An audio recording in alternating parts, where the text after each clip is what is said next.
बिस्मिल्लाहिर्रहमानिर्रहीम। मैं प्रोफेसर तनवीर सादिक अपने चैनल इन्फोटेली से आपसे मुखातिब हूँ। आज के मौजू पे आने से पहले मैं चंद बातें आपसे करना चाहता हूँ। 2 दिन पहले मैंने हुज़ूर रसूल करीम हज़रत मोहम्मद सल्लल्लाहु अलैहि वसल्लम के बारे में कुछ बातें की थी। मेरे एक दोस्त ने उन्हें मुतनाज़ करार दिया। यकीनन मेरा पॉइंट ऑफ व्यू में कोई गलतियाँ थी, मुतनाज़ भी, लेकिन इंसान की ज़िंदगी का कुल हासिल हुज़ूर की शफ़क़त और मोहब्बत होती है। इसलिए मैं उस पर कोई मज़ीद बात नहीं करूँगा। मेरे दोस्त की अगर दिल आज़ारी हुई है तो माज़रत खा हूँ, और मैं बोलूँगा इसलिए नहीं कि कहते हैं कि बाखुदा दीवाना बाश बा मोहम्मद होशियार सल्लल्लाहु अलैहि वसल्लम। इसलिए मैं माज़रत खा हूँ अगर किसी की दिल आज़ारी हुई। बहरहाल वो मुतनाज़ थी, यकीनन उसमें कोई शक नहीं। फिर गिमली ग्लाइडर के बारे में मैंने एक चीज़ आपको बताई थी कि जहाज़ 17 मिनट तक बगैर इंजन के चलता रहा। उसके पास कोई फ्यूल नहीं था, और आखिर पे उसने एक ऐसे एयरपोर्ट पे फैसला किया उतरने का जो कभी एयरपोर्ट था। अब कारों की रेस वहाँ हो रही थी, उस दिन भी हो रही थी। 2 साइकिलिस्ट भी फिर रहे थे। उसने जहाज़ जब तेज़ी से उतारा तो जहाज़ के अगले पहिए नहीं खुले, जहाज़ घिसटता हुआ गया। अगर पहिए खुले होते तो शायद वो साइकिल वाले बेचारे मारे जाते, लेकिन किस्मत ने यावरी की, कोई नुकसान नहीं हुआ। लेकिन उसका एक फ़ायदा हुआ कि जहाज़ वालों ने सोचा कि हम जहाज़ में हारन नहीं लगाते। ऐसा एकदम जहाज़ नीचे आया तो लोग परेशान हो गए कि हुआ क्या है। अगर हारन लगा होता, दूर से हारन बजता, तो लोग थोड़े से अलर्ट हो जाते। चनाचे उसके बाद जहाज़ों में बाकायदा हारन लगना शुरू हो गया। तीसरी मैंने वो स्टील ग्रैंडपा के बारे में कही थी। वो बूढ़ा जो 1000 किलोमीटर, मैं मुंह से जल्दी से तेज़ी से बात कर रहा होता हूँ तो चीज़ें या तो नोट की हो या सामने लेक्चर लिखा हो, वो मैं कम करता हूँ। कोई किसी वक्त थोड़े थोड़े नोट रखे होते हैं, अदरवाइज़ जो मुझे याद होता है मैं उसे। चनाचे वो मैंने 10,000 कह दिया। 10,000 तो दुनिया के चक्कर पर खर्च होता है। आपको शायद पता होगा कि कराची का और लाहौर का फासला जो है ना, वो 1225 किलोमीटर या 765 माइल है, और पेशावर का वो जो है 1363 या 847 मील है। तो पेशावर से कराची तक जाना बड़ा मुश्किल काम है। तो वो 5 दिन में उसने, वो जो मुल्क था स्वीडन, वो भी इतना बड़ा नहीं है, बस उस पर चक्कर लगाया उसने। 1000 किलोमीटर था। मैं माज़रत खा हूँ, उसमें मेरी गलती हो गई।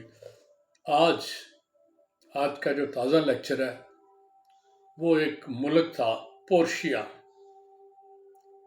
नो इंटरटी। आजकल इस मुल्क का नाम निशान मिट गया हुआ है। बहुत बड़ा मुल्क था, 1525 में ये वजूद में आया था, और ये बड़ा लंबा चौड़ा रकबा था। आज का जर्मनी, आज का बेल्जियम, नॉर्वे, फिर चेकोस्लोवाकिया और बहुत से छोटे छोटे मुल्क, इसकी सरहदें जो हैं, एक तरफ नॉर्वे और दूसरी तरफ ऑस्ट्रेलिया तक जा रही थी। नॉर्वे का कुछ हिस्सा भी इसमें शामिल था। तो ये मुल्क वो है जिसमें लैटविया के और वो जो दूसरा मुल्क है लिथुआनिया, इसके बाशिंदे आए, कुछ पोलिश लोग आए और इन्होंने मुल्क आबाद किया। नाजियों ने इसके एक हिस्से का नाम जर्मनी कर दिया। तो जर्मनी मेन मुल्क है। जर्मनी के अलावा पोलैंड, रूस, बेल्जियम और बहुत से छोटे छोटे कितने ही मुल्क हैं जो इसमें शामिल थे। ये यहाँ जो हुक्मरान थे, 1525 से इसकी शुरू हुई थी, वो फ्रेडरिक 1, फ्रेडरिक 2, फ्रेडरिक 3 के नाम से इस तरह जाना चाहते थे। और इनमें इस मुल्क के सबसे पहली जंग अजीम के खात्मे पे इसके बहुत से हिस्से बखरे हो गए, बहुत से लोग आज़ादी पा गए, छोटे छोटे मुल्क दाएं बाएं। लेकिन जो आखिरी हिस्सा हुआ वो 1947 میں جب اتحادیوں نے جرمنی اور اس کے الائڈ جو علاقے تھے ارد گرد انہیں تقسیم کیا، کچھ حصے اپنے آزادی پا گئے۔ جو جرمنی مین تھا اس کے 3 حصے اتحادیوں نے لیے، فرانس، برطانیہ اور امریکہ۔ ایک حصہ رشیا نے لیا۔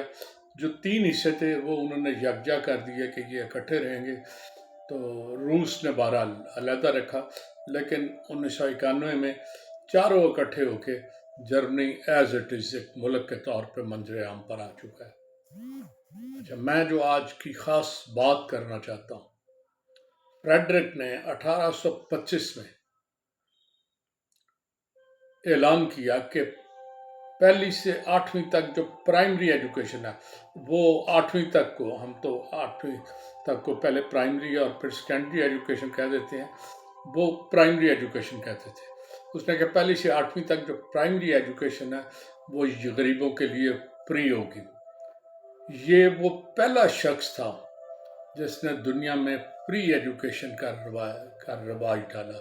افسوس کہ ہم نے بھی فری کہا ہوا ہے، لیکن وہ صرف کاغذوں کی حد تک ہے۔ ہمارے ہاں کوئی فری ایجوکیشن کوئی نہیں ہے، برا حال ہے۔ جہاں بہت فری ہے وہاں وہ اسٹوڈنٹ فری معاشرہ ہے، وہاں پڑھتا کوئی نہیں ہے، اور ہمارے یہاں لوگوں کو مزہ بھی نہیں آتا۔ اچھا، دوسری جو سب سے بڑی بات تھی، امریکہ میں ایک پبلک سکول سسٹم ہے، آپ نے بڑا سنا ہوگا، وہ بڑا کامیاب سسٹم ہے، دنیا کا بہترین سسٹم ہے پبلک سکول سسٹم۔ وہ امریکہ اپنا نہیں ہے، وہ فریڈرک کا ہی چوری کیا ہوا ہے۔ وہ بنیادی طور پہ فریڈرک کا سسٹم تھا جو اس نے بڑی کامیابی سے چلایا۔ وہ جو سسٹم تھا امریکہ نے اسے کاپی کیا ہے۔ آج امریکہ میں جو بہترین سسٹم ہے پبلک سسٹم، وہ اسی فریڈرک کی مرہون منت ہے اور دنیا میں سب سے بہتر جانا جاتا ہے۔ تو آج میں یہی پورشیا کے بارے میں بتا رہا تھا کہ ایک ایسی حکومت جو ختم ہو گئی وقت کے ساتھ، لیکن وہ یادگار کے طور پہ 2 چیزیں دے گئی۔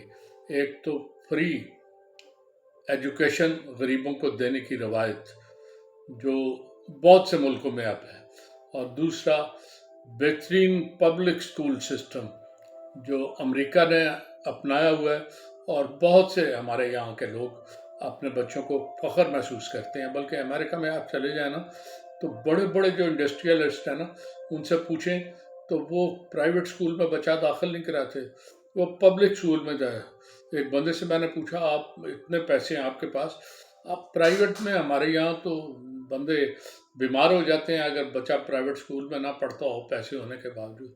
تو اس نے کہا، میں چاہتا ہوں میرے بچے کو عام آدمی میں رہنا، اٹھنا، بیٹھنا، اس کے مسائل بھی پتہ ہوں، اس لیے میں نے اسے پبلک سکول میں ڈالا ہے۔ تو کوشش کریں اپنے بچوں کو پبلک سکولوں اور گورنمنٹ کے سکولوں میں ڈالیں، اسے کچھ شعور آئے گا، اسے لوگوں کی دکھ درد تکلیف کا، اور پھر اچھے لوگ اگر گورنمنٹ سکولوں میں پڑھیں گے تو یقیناً ان کا معیار بھی بہتر ہوگا، ماسٹر اور جو انتظامیہ ہے وہ تھوڑے سے الرٹ رہیں گے۔ بہرحال یہ ایک لمبی ہے، ہم تو اس بات سے نجات نہیں پا سکے کہ تعلیم کے ساتھ تربیت ضروری ہے، تربیت کے ساتھ تعلیم۔